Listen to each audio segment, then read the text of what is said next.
The first thing we should address here is the issue with our content going under the status bar. So we should wrap it inside a safe area view. So here we add a safe area view. Now let's take a look. So the problem is resolved on iOS, but at the time of recording this video, we still have this problem on Android. We talked about this earlier in the course. So safe area view only solves the problem on iOS. To solve this problem, I showed you a technique before.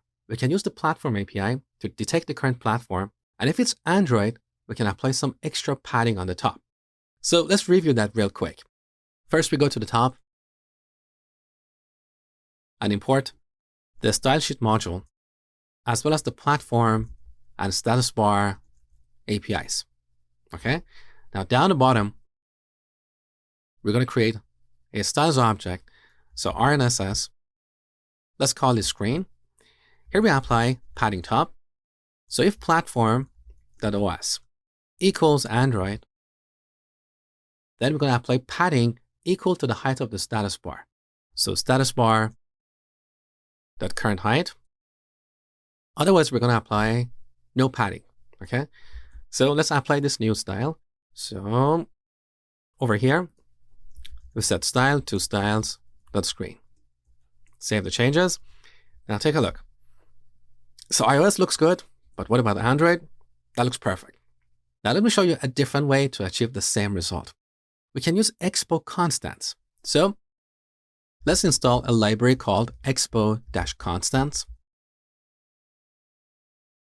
Okay, I'm using expo constants version 9. Now on the top, let's import constants from expo constants. Note that I'm not wrapping this inside braces because this is the default object that is exported from this module. Okay. Now this constants gives us a bunch of information about the current platform. So let me show you real quick.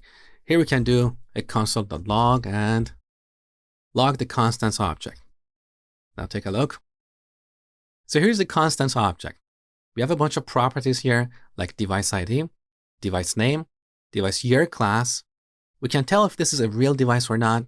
So a bunch of useful properties. Now, one of the properties that we're going to use in this video is status bar height over here.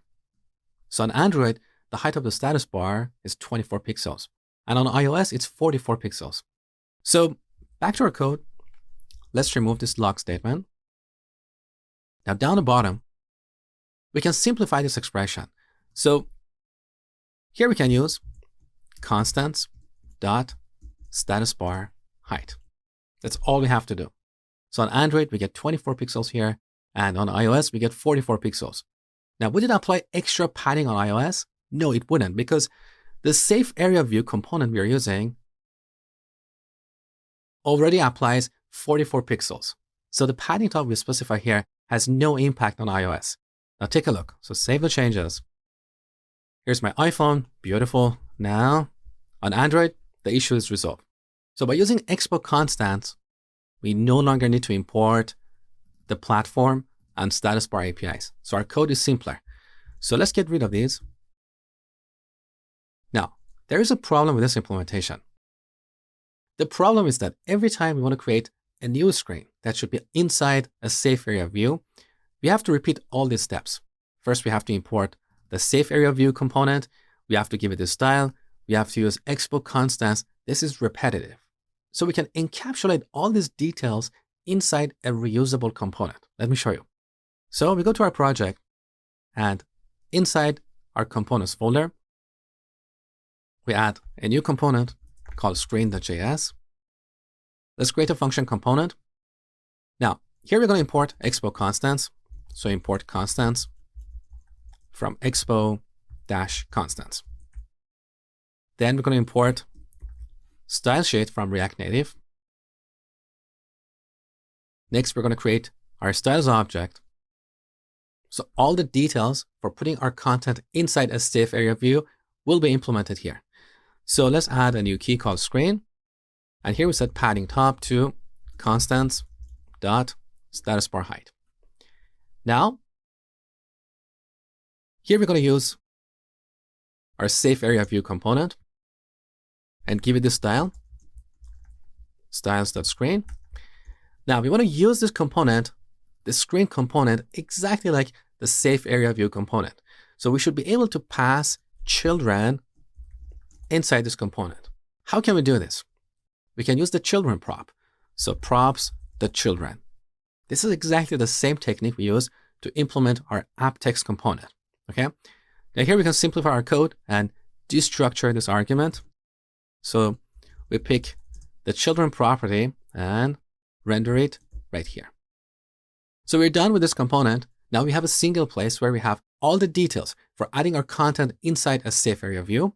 So let's use this component on our messages screen. I'm going to replace this with our screen component.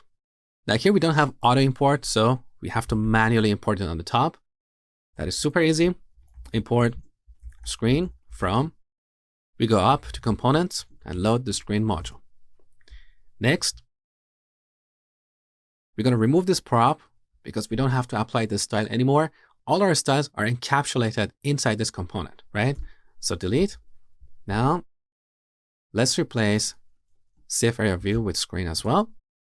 With this implementation, we no longer need the styles object, but I'm not going to delete it now because it is very likely that later on we're going to add some styles to our messages screen. I'm just going to delete this object over here. Okay. Now let's go to the top. We no longer need the safe area view. So remove. We don't need the constants object anymore. Our code is simpler. Let's test our implementation. So here's my iPhone, beautiful, and here's my Android. Perfect. Next, we're going to add a separator between our list items.